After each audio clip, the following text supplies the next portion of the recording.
The young and the restless spoilers. Victor Newman had always played the long game.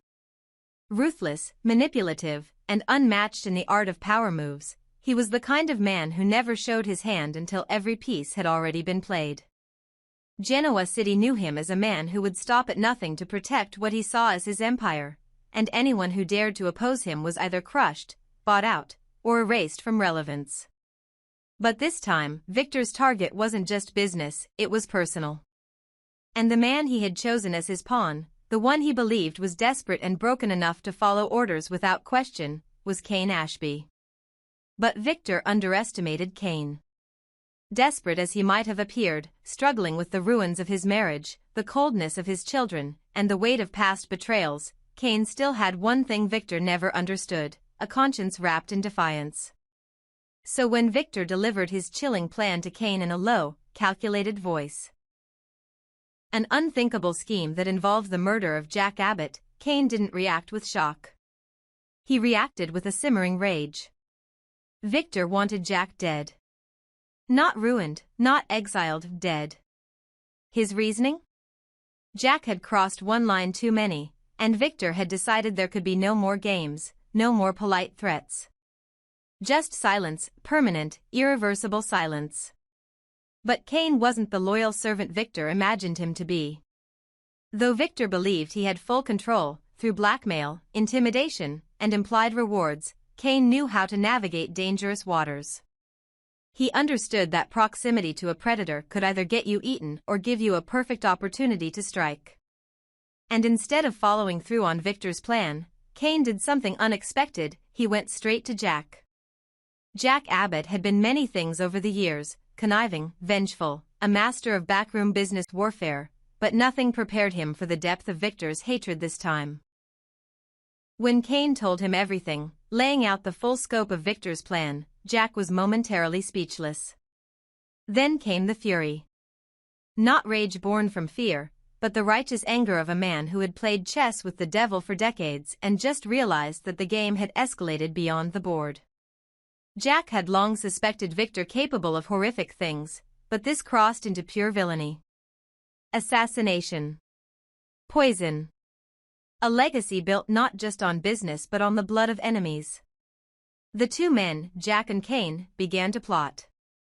In public, Cain would continue to play his role as Victor's unwilling apprentice, the desperate man willing to bend to the will of power. He would nod when Victor spoke, agree to the strategies, take the documents, deliver the messages. But behind the scenes, he and Jack would build a counterplan, one that would turn Victor's own cruelty against him. Jack was no fool, he knew Victor well enough to understand that nothing could be rushed. Patience would be their weapon, deception their shield. Victor, meanwhile, grew increasingly confident. Seeing Cain's apparent submission pleased him. He believed that Cain's broken family ties and need for validation had made him pliable, obedient. He confided in him more than he should have, revealing not just plans but weaknesses, grudges, rivalries, even names of people he wanted silenced. It was this arrogance that became Victor's undoing.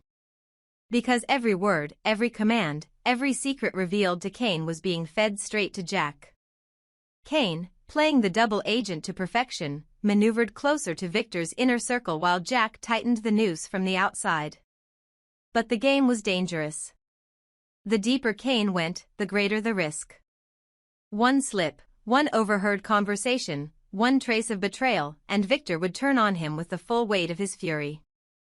And everyone knew that Victor Newman didn't forgive betrayal, he erased it. Then came the night. The night when all the tension, all the plotting, all the whispered conversations and secret meetings reached their crescendo. Victor had given Cain a vial of poison. A slow-acting compound, odorless and tasteless, perfect for slipping into a drink. "Make sure Jack drinks every drop," he had said, his voice calm, terrifying. Cain took the vial with steady hands but shaking insides. He didn't need to fake the tension. The fear was real, not fear of Victor, but fear of how quickly lives could be changed forever. The plan had always been to swap the drinks, to reverse the kill order without alerting Victor. But something shifted. Kane realized that the only way to stop Victor for good was to let the monster taste his own medicine. He couldn't risk Victor discovering the double-cross and striking first. The window of opportunity was closing. So Kane did it. That evening, under the guise of a business meeting, he handed Victor a glass.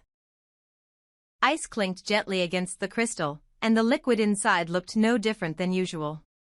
Victor raised the glass, unaware. Kane watched, every second stretching like eternity. Victor drank. Minutes later, his speech began to slur. He stood, staggered, and collapsed. Kane didn't move. He let it happen. He watched Victor Newman fall to the ground, the echo of his glass hitting the floor matching the weight of everything that had led to this moment. Was it justice? Was it revenge? Was it survival?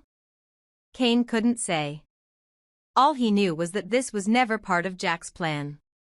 The plan had been to expose Victor, to render him powerless in the court of public opinion or by legal means. But now, everything had changed.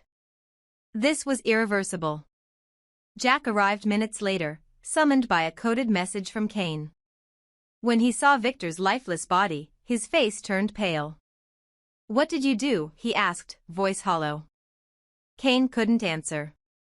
Not immediately. Because in that moment, he didn't know whether he had saved them both, or damned himself forever. The fallout would be devastating. If Victor survived, Kane would be hunted. If he died, questions would be asked. Cameras. Witnesses. Forensics. Genoa City wasn't kind to those who crossed the Newmans, and despite his own sins, Victor had countless allies. Jack knew this. He knew they had to control the narrative, fast. Perhaps Victor had suffered a stroke. Perhaps a heart attack. Anything but poison. Anything but the truth. But Kane had crossed a line. No longer just a spy, no longer a pawn, he had become something else. Something darker. And the question that now hung in the air wasn't just what happened to Victor, but what would happen to Kane. Would he be the new villain, or a tragic anti-hero? Would Jack protect him, or sacrifice him if it meant saving his own skin? And deeper still, what would Lily say if she found out? That the man who once tried to rebuild his family had chosen vengeance over redemption? In the end, this was more than a battle between business titans. This was a war of morality, legacy, and the weight of choices made in the name of loyalty, rage, and survival. And as the dust settled over Victor Newman's unconscious form, the only thing certain was that Genoa City would never be the same again. Kane is not a man built for submission, and that is what makes his betrayal of Victor both terrifying and inevitable. Beneath the cultivated polish, behind the revolving doors of shell companies and whispered deals, he has always been a creature of survival who studies the pressure points of powerful men and files them away for the night someone corners him. And on the night Victor pressed a vial into his hand and ordered him to end Jack, something inside Kane snapped into the kind of clarity that only comes when a person realizes he is one bad choice away from being devoured. He did not become brave or noble, he became cold, the way ice is cold when it remembers the heat it used to be, and with that chill in his veins he made a decision that would rearrange Genoa City like a house whose load-bearing wall has been quietly removed, leaving everything above it to shift and groan. Nikki's scream when Victor collapsed was not staged. It poured out of her the way grief pours through a crack in the dam, unstoppable and ugly, the sound of a life breaking in real time as the man who has been both her fortress and her prison fell to the floor. The crystal glass tumbling, the air charged with the metallic scent of fear. She was on her knees in a heartbeat, hands on his chest, eyes wide with the kind of horror that can only come from a history as long and thorny as theirs. Because loving Victor has always meant loving the way a storm loves the sea, beautiful, violent, uncontainable. And in that instant, as she looked down at him, she did not know if she was watching punishment or tragedy. The speculation ignited before the paramedics even arrived, because Genoa City is a city that metabolizes rumor faster than truth. Whispers ran like wires through the club, through the hospital corridor, through the quiet corners of boardrooms where people pretend to talk EBITDA while really calculating the human cost of power, And those whispers said that Nikki, Jack, and Kane were aligned, that they had looked at Victor's shadow spreading across their lives and decided that the only way to breathe again was to remove the source of the darkness, that they wanted a future in which no decision, no marriage, no company, no heartbeat had to detour around his will. It is an intoxicating narrative because it has the elegance of symmetry, three people who have each been shaped and scarred by Victor finding a single, ruthless solution. And yet the elegance of a story is not the same as its truth. Alliance in Genoa City is a living thing that reshapes itself by the hour, and what looks like orchestration can just as easily be parallel desperation converging in the same dangerous room. Jack's fury when he learned of Victor's plan to poison him had been the cleanest emotion he had felt in months, free of the usual sediment of strategy that coats every decision he makes. It was rage braided with memory, all the crises, humiliations, raids, and retaliations stretching back years like a scar that never quite healed. But even in that rage he had not chosen murder, because Jack's favorite weapon has always been the mirror. He prefers to force his enemies to watch themselves implode, prefers leverage in daylight to silencers and glass vials, and so when he and Kane began their quiet counterplot it was with the idea of exposure, not execution. The plan to catch Victor in the very act he had ordered, to let toxin metamorphose into testimony. But plans rot quickly under the warmth of fear, and Kane, standing within arm's reach of a man who had just ordered him to arrange a death, understood the mathematics differently. Understood that as long as Victor breathed, Kane's own family would remain a negotiable line item in another man's ledger. That is the moral hinge upon which everything now swings. Jack chose a trap, Kane chose an ending, and Nikki arrived at a scene she never would have written for herself, yet one that may have been traveling toward her since the first night she let Victor back into her orbit, because loving a monarch teaches you to dress your courage like loyalty. If there is a single image that captures the precise cruelty of the moment, it is the way Nikki's hands trembled over Victor's face while her mind ricocheted through years of damage and rescue, promises and relapses, weddings and funerals, a lifetime spent learning that devotion can feel like drowning when the tide belongs to someone else, and in that collision of past and present the accusation inside the rumor suddenly looked plausible to outsiders. Was Nikki crying for the man, or for the empire that might finally release its hold on her ribs? At Memorial, monitors did the cold work of translating human fragility into digits and spikes while the hospital staff pushed antidotes and probability in equal measure. Michael argued into his phone, a lawyer trying to outrun the speed of gossip, while Victoria paced the length of a waiting room that seemed to shrink with every stride, demanding answers nobody could provide responsibly. And Nick's jaw set the way it always does when he believes he is the only sane man in a town determined to audition for Greek tragedy. Adam watched, calculating angles and optics because he has learned that grief is a currency if you can keep your hands from shaking while you count it. The toxicology clock began ticking the second Victor's blood hit the vials, and Kane knew it. He had already pictured the lab report tattooing the word poison across the next month of his life, had already pictured the way a camera lens would turn his face into a story people would learn by heart, so he did the only thing a man like him can do when the past collapses into the present.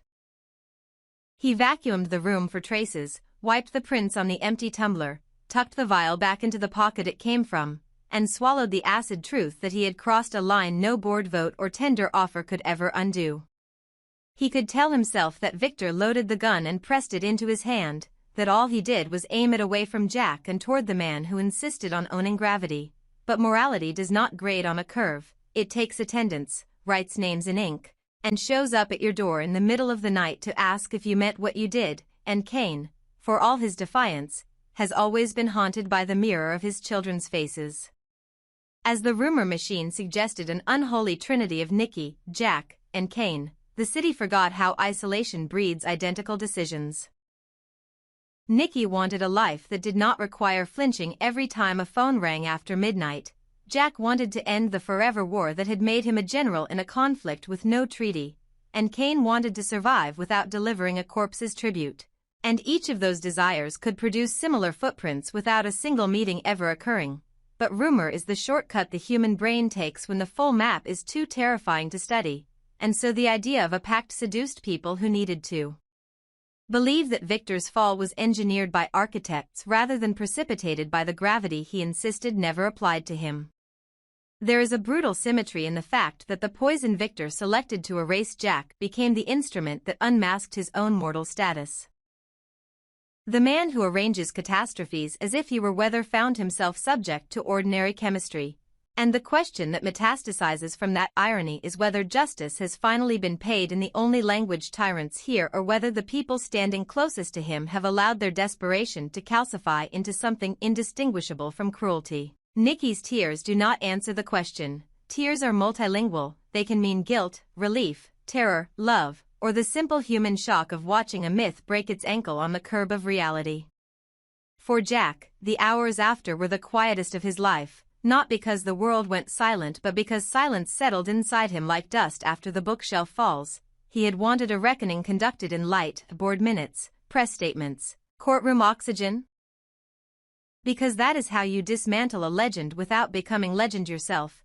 But the minute Victor's body hit the floor, Jack's plan became someone else's liability, and he had to decide whether the principle he had been sharpening for years was worth impaling himself on now that the narrative had become volatile. He chose containment, not complicity, understanding that the first casualty of panic is coherence, and if coherence died now, the aftermath would be written by whoever shouted the loudest.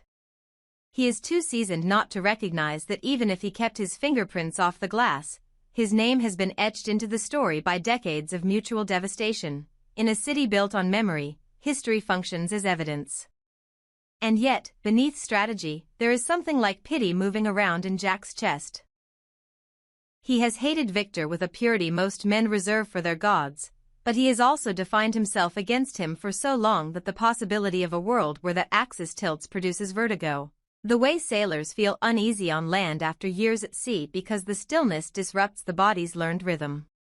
Nikki's moral status is the blade the fandom will argue about until the next catastrophe arrives to replace it. Is she too cruel if she imagined, even for a heartbeat, the relief of a life where the man she loves cannot hurt her anymore? Or is she finally honest about the economics of being married to a man who treats love like a sovereign currency that only he is licensed to print? Does contemplating the quiet count as consent?